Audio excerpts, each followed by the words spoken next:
Le site rapporte que le comédien de 60 ans a été retrouvé inconscient dans sa maison du village de Camerton, dans le Somerset.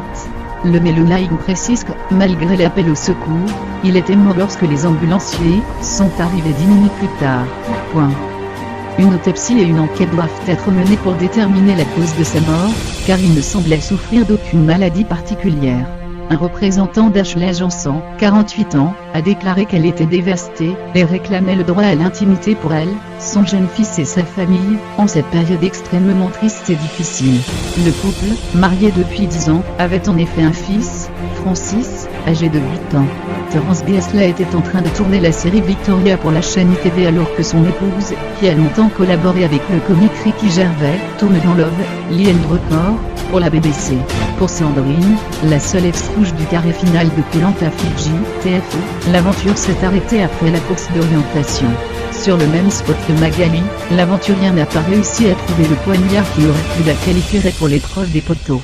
Pour Pure-Pop.com, elle revient sur l'ensemble de son expérience. Vous quittez le camp après la course d'orientation, quel est votre ressenti? Je m'en veux à moi-même d'avoir un peu manqué de confiance en moi, d'avoir douté et d'avoir été submergé par la pression. Par rapport aux conditions, c'est clair que c'est très frustrant. Mais bon, en même temps je m'y attendais, étant la seule rouge, je savais que je ne serais pas seule sur mon spot. Et on a beau s'y préparer, après 40 jours de fatigue, de jeûne et 4h30 de recherche en plein soleil avec quelqu'un à côté qui vous talonne. Je ne suis pas surhumaine. En voulez-vous à Magali qui a trouvé le poignard en partie grâce à vous? Non, je ne lui en veux pas. Elle a eu beaucoup de chance. Et elle a même eu de la chance en perdant sa boussole, parce qu'elle se serait orientée vers la mauvaise direction. De toute façon, l'orientation c'est beaucoup de chance. C'est comme ça. Vous étiez la dernière rouge sur le camp. Comment l'avez-vous vécu? Je ne l'ai pas super bien vécu. Comme vous avez pu le voir à l'écran au tout début du dernier épisode, les 3 jeunes avaient tendance à faire un petit peu comme si je n'étais pas là. Je me sentais un peu seul contre tous. J'essayais de rester concentré, mais ils ne se gênaient pas pour dire qu'ils avaient écrasé tous les rouges. C'était un peu déstabilisant. Comment se sont déroulées les retrouvailles avec le jury final? Quand j'arrive au conseil final, je suis super heureuse de les voir tous très beaux, bien peignés. Je suis content de voir que Mélanie n'a pas été évacuée car on ne connaissait pas vraiment la gravité de sa blessure lorsqu'elle a quitté le camp. Il y a eu des règlements de compte aussi, pendant le conseil que vous n'avez pas vu à l'écran, notamment entre Sébastien, Maxime et Fabien. Qu'est-ce qui a été le plus dur sur le camp? La faim, l'hygiène ou le manque des proches? Le plus dur, c'était le manque de ma fille. Je n'ai qu'elle dans ma vie. Au final, je me dis que j'ai bien fait de ne pas avoir eu le coup de fil, ni le courrier car je pense que ça affaiblit. Combien de kilos avez-vous perdu? Je n'ai pas souffert tant que ça de la faim.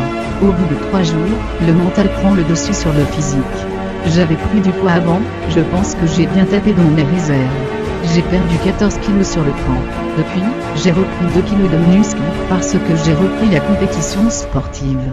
J'ai repris des seins, que j'avais perdus, à mon grand désespoir, et des cuisses notamment. Vous avez souffert de psoriasis à la main et d'une blessure au genou. Comment ça va aujourd'hui? Le psoriasis est toujours présent. Mais ça va mieux quand même. Avant Koh Lanta, j'avais des plaies ouvertes. Là, je n'en suis plus à ce stade. Par rapport au genou, j'ai encore du mal. Je rejoue au rugby mais je m'entraîne encore avec ma genouillère. Je ne suis pas totalement guéri non plus. Qu'avez-vous à répondre aux critiques des internautes? Je rappelle que Koh Lanta est un jeu, dont le but principal est d'être le dernier. Je savais pertinemment qu'en participant, j'allais devoir cacher ma blessure. J'avais ma stratégie qui était d'arriver par des gestes, ou des actions à pousser les autres à ne surtout pas me regarder. Je voulais être la plus discrète possible, et gagner mon Koh Lanta sur le camp.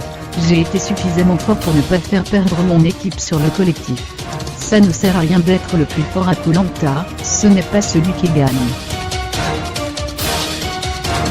Quels sont vos projets? J'ai passé les tests de sélection pour faire une régate à Gore du Balem, entre Dublin et Bordeaux en juin 2018. Je devais le faire cette année, mais ça tombait en même temps que Koh Lanta. J'aimerais aussi en tant que manager et aventurière intervenir dans des séminaires. Et évidemment, je serais ravi de participer à un Koh-Lanta All-Star sans blessure. Des émissions comme Fort Boyard ou Pékin Express m'intéressent aussi.